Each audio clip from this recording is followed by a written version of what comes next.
प्यारे विद्यार्थियों, आज हम क्लास 10th का एक बहुत इम्पोर्टेंट चैप्टर जो कि परीक्षा में 13 अंक का आएगा, यानी 13 अंक के क्वेश्चन इसमें से पूछे जाएंगे, उसको आज हम क्लियर करेंगे। तो सबसे पहले जो क्वेश्चन आता है बंटन 1, 6, 3, 5, 7, 9, 11, 4, 9, इस प्रकार आपको एक लाइन दी जाएगी और उस लाइन में से आपसे 3 प्रश्न पूछे जा सकते हैं, माध्य, माध्यक और बहुलक। तीनों को हम बारी बारी से हल करते हैं और समझने का प्रयास करते हैं कि इनका आंसर क्या आएगा। तो सबसे पहले बात करेंगे माध्य की। तो प्यारे बच्चों, माध्य जब भी आपसे पूछा जाए और आपको एक लाइन के रूप में मान दिए जाएं, तो माध्य का फॉर्मूला होता है x बार बराबर सिग्मा x बटा n।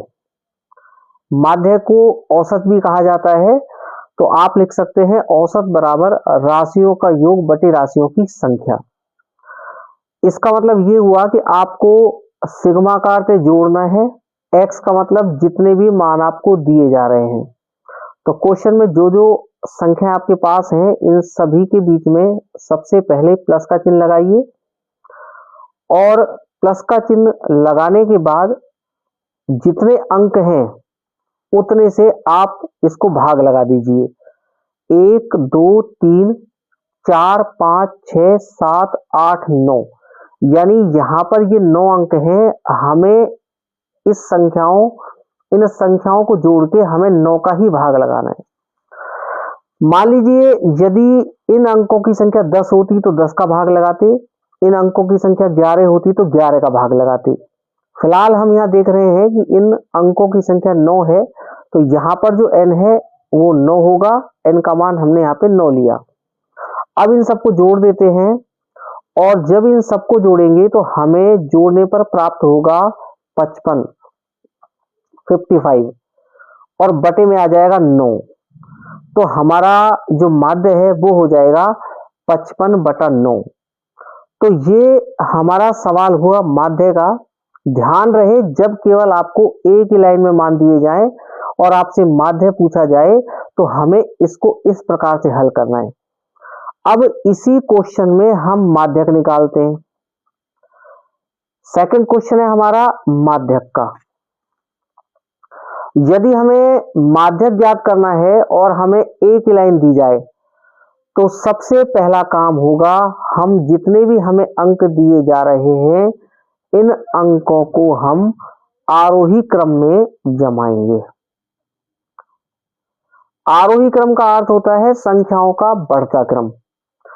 हमारे पास जो संख्याएं थी वो संख्या 1, 6, 3, 5, 7, 9, 11, 4 और 9, इन संख्याओं को सबसे पहले हमें आरोही क्रम में जमाना है। आरोही क्रम का अर्थ सबसे पहले सबसे छोटी संख्या, उसके बाद इससे बड़ी संख्या, इसके बाद इससे बड़ी संख्या, इसके बाद इससे बड़ी संख्या, इसके बाद 5 से बड़ा 6, 6 के बाद 6 से बड़ा 7 और 7 के बाद यहां पर हम देख रहे हैं कि 7 के बाद आएगा 9 और 9 2 बार है। ध्यान रहे कि जो अंक जितनी बार आ रहा है आपको उतनी ही बार आपको लिखना है।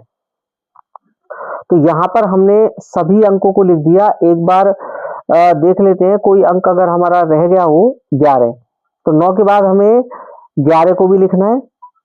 अंकों को गिन लेते हैं एक बार, 1, 2, 3, 4, 5, 6, 7, 8, 9, यानी हमने सभी अंकों को यहाँ पे ले लिया।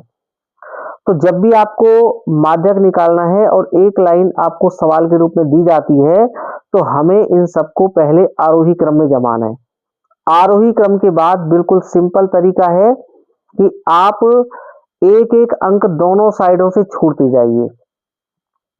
इसके बाद इधर से 3 और 9, यहां से 4 और 9, यहां से 5 और 6, यानी 4 अंक इधर और 4 अंक इधर यदि हम छोड़ेंगे तो हमारे पास बीच में 6 बचेगा और बच्चों यही हमारा क्या कहलाएगा, माध्यक। ये जो हमारा 6 है यही माध्यक कहलाएगा। तो ध्यान रहे, सबसे पहले आरोही क्रम में जमाना है अंकों को। आरोही क्रम में जमाने के बाद समान अंकों को आगे पीछे छोड़ के जो अंक बीच में बचेगा वही माध्यक कहलाएगा। अब कई बार सवाल में क्या होगा कि यहां पर हमारे पास अंकों की संख्या 9 थी। यदि 9 की जगह हमारे पास 10 अंक होते, मान लीजिए कि हमारे पास एक और अंक होता, तो यहां पर हमारे पास 1 3 4 5 6 7 9 9 11 और एक अंक हम अपनी ओर से ले लेते हैं 12। अब यहां हम देख पा रहे हैं कि यदि 4 अंक इधर छोड़ेंगे, 4 अंक इधर छोड़ेंगे तो बीच में हमारे पास 6 और 7 आएगा। तो ऐसी कंडीशन में आपको क्या करना है कि दोनों अंकों को जोड़ के 2 का भाग लगा देना है। जब आप दोनों अंकों को जोड़ के 2 का भाग लगाओगे, यही हमारा क्या कहलाएगा, माध्यक। तो माध्यक निकालते समय आपको ध्यान सबसे पहले ये रखना है कि अंकों को आरोही क्रम में जमाओ। अगर एक अंक बचे बीच में तो वही माध्यक कहलाएगा, और 2 अंक बचे तो दोनों को जोड़ के 2 का भाग लगाना है। तो ये तो बात हुई माध्य और माध्यक की। अब इसी सवाल को हम बहुलक के रूप में लिख लेते हैं, यानी हमें इसी सवाल का बहुलक ज्ञात करना है। सवाल फिर से रिपीट करते हैं, 1 6 3 5 7 9 11 4 और 9। अब इस लाइन का जो हमें सवाल के रूप में दी गई है, हमें बहुलक निकालना है। और बहुलक निकालना बाकी दोनों क्वेश्चनों से आसान है। बहुलक में केवल आपको ये देखना है कि सबसे अधिक बार कौन सा अंक रिपीट हुआ है। तो यहां पर हम अगर देखें तो एक अंक 9 है जो 2 बार रिपीट हो रहा है, बाकी अंक एक एक बार ही आ रहे हैं। तो जो अंक सबसे ज्यादा बार रिपीट होगा वही बहुलक कहलाएगा। तो यहां पर हमारा बहुलक का आंसर होगा 9। तो आप सभी को ध्यान रखना है कि अगर हमें एक लाइन का क्वेश्चन दिया जाए और हमसे माध्यक या बहुलक पूछा जाए, तो कैसा भी क्वेश्चन आ जाए एक लाइन के रूप में, आपको तरीका ध्यान रखना है उन सभी क्वेश्चनों को, कैसा भी क्वेश्चन आ जाए एक लाइन के रूप में, तो आपको इसी प्रकार से हल करना है। तो ये था माध्यक बहुलक, जब आपको एक लाइन का सवाल दिया जाए।